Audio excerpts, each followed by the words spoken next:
ஏர் India விமானம் விபத்து 2025ஆம் ஆண்டு ஜூன் 12ஆம் தேதி இந்தியா நமது நாடு அதிர்ச்சியில் உறைகிறது.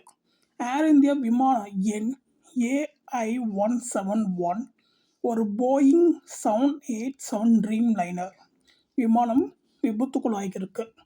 அகமதாபாத் விமான நிலையத்தில் இருந்து லண்டன் கேட்விக் நோக்கி புறப்பட்ட சில நிமிடங்களிலேயே பிஜே மருத்துவக் கல்லூரி வளாகத்தில் உள்ள ஹாஸ்டல் மற்றும் கேண்டீனில் விழுந்தது.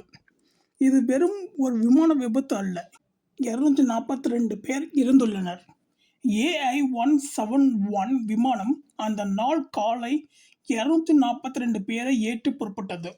பயணிகள் மட்டுமல்ல, விமான பணிப்பெண்கள், விமானிகள், தொழில்நுட்ப நிபுணர்கள் என பலரும் உள்ளனர். இது ஒரு சாதாரண விமானம் இல்லை, இது உலகின் மிகவும் நம்பிக்கை பெற்ற போயிங் 787 ட்ரீம் லைனர் வகையை சேர்ந்தது. விமானம் 625 அடி உயரத்தை எட்டியதும் மெய்டே சைகை அனுப்பப்பட்டது.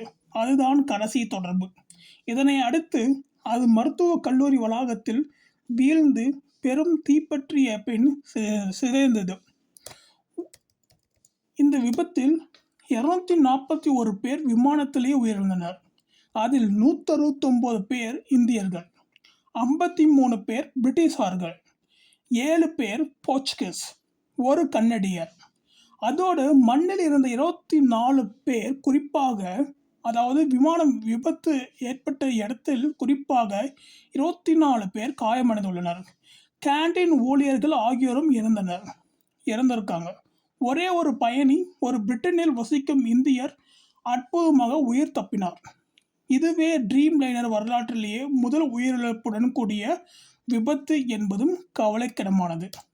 AAIB aircraft accident investigation bureau இதில் செயல்படுகிறது. இவ்விபத்தை விசாரிக்கிறது. ஐக்கிய ராஜ்யம், அமெரிக்கா மற்றும் போயிங் நிறுவனம் இணைந்து உதவுகின்றன. இந்தியா பிரதமர் மோடி, விமானத்துறை அமைச்சர் கின் ஜாராபு மற்றும் UK பிரதமர் கீர் ஸ்டார்மர் ஆழ்ந்த இரங்கலை தெரிவித்து வருகிறார்கள். டாடா குரூப் ஏர் இந்தியாவின் தற்போதைய நிர்வாகிகள் குடும்பங்களுக்கு நிவாரணம் வழங்குவதாக அறிவித்துள்ளார்கள். போயிங் நிறுவன பங்குகள் 6% 7% வரை வீழ்ந்தன. விமான காப்பீட்டு நிறுவனங்களுக்கு இது வரலாற்றிலேயே பெரிய நஷ்ட கோரிக்கை ஆகும். ஏர் இந்தியா தங்களின் இணையதளத்தை கருப்பு மற்றும் சாம்பல் நிறம் ஆக்கி இறந்தவர்களுக்கு அஞ்சலி செலுத்துகிறது. இந்த விபத்து ஏர் இந்தியாவின் பழைய வரலாற்றையும் நினைவு கூற செய்கிறது. 1985 ஃப்ளைட் 182 விமானத்தில் வெடிகுண்டு 329 பேர் உயிரிழப்பு. 1978 ஃப்ளைட் 855 விமானத்தில் உள்ள இயந்திரங்கள் பழுது, இன்ஸ்ட்ருமெண்ட் ஃபெயிலியர், 213 பேர் மரணம். 1966 ஃப்ளைட் 101 மாண்ட் பிளாங்க் மீது மோதி விபத்து, 117 பேர் இறப்பு. 2010 ஃப்ளைட் 812 மேங்களூர் ரன்வே விபத்து, 158 பேர் மரணம்.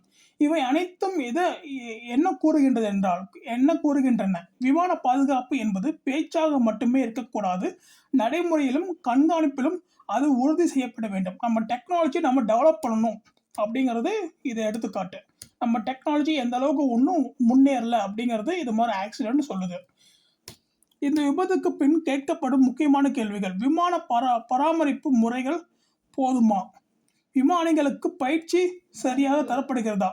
விமான நிலையங்கள் அருகே உள்ள கட்டிடங்கள் பாதுகாப்பா? ஏர் இந்தியா நிறுவனத்தின் மீதான நம்பிக்கை மீண்டும் எழுமா?